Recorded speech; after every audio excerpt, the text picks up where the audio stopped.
Welcome back to KVUE News at 10. Mail theft is plaguing communities across the country, and the KVUE Defenders have been investigating local mail thefts for months. Now, last night we told you that mail thieves aren't always prosecuted to the full extent of the law. So tonight, Ford Sanders is diving into what's making it more difficult to investigate mail thefts to begin with. Cluster mailboxes just like these have become a common target for thieves. What those thieves do is they actually steal that master postal key from carriers to get inside. Well, we actually also found out that in 2020, postal police were stripped of their authority to actually investigate these crimes. So we went right to federal lawmakers to see what's being done. Honestly, they're just popping it open and then just taking what they want. All it takes is one key. It doesn't take them any time. Mail theft is a problem taking the nation by storm, and Texas is no exception. Anthony Rivera-Strain says thieves have targeted the Parker Station neighborhood in Northeast Austin, where he lives. There was a week period or 2 week period where it was like, honestly, it seemed like every other day somebody was complaining about it. Anthony and his neighbors say they have had sensitive personal documents and other items stolen. Credit card statements, that sort of thing. Some people are running their businesses out of their homes, so they're looking for some of that kind of official mail coming in. From Travis Heights and Zilker neighborhoods to the Great Hills and Anderson Mill and out southwest. Even Congressman Lloyd Doggett of Austin says he's a victim. I got a complaint that the bill hadn't been paid. And I looked at my bank statement, and a check had cleared for the same amount.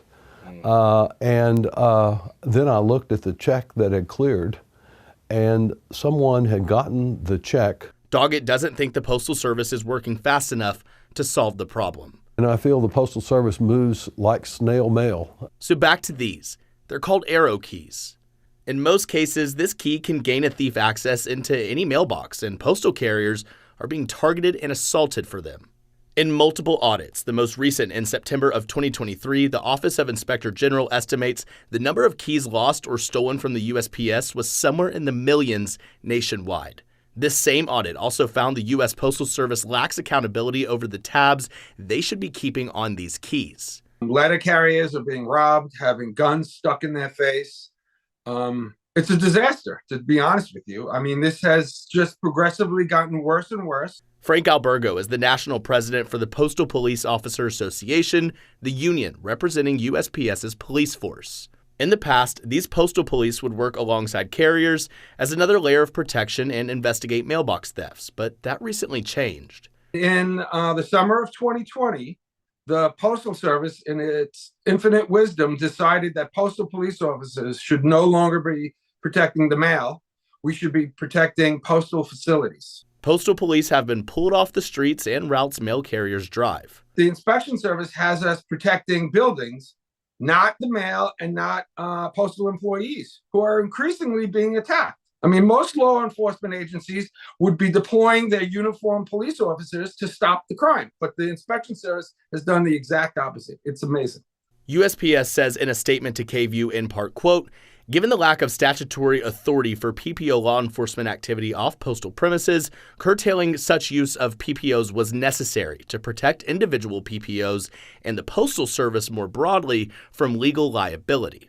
But Congressman Doggett says he and a group of federal lawmakers filed the bipartisan Postal Police Reform Act to finally fix the problem.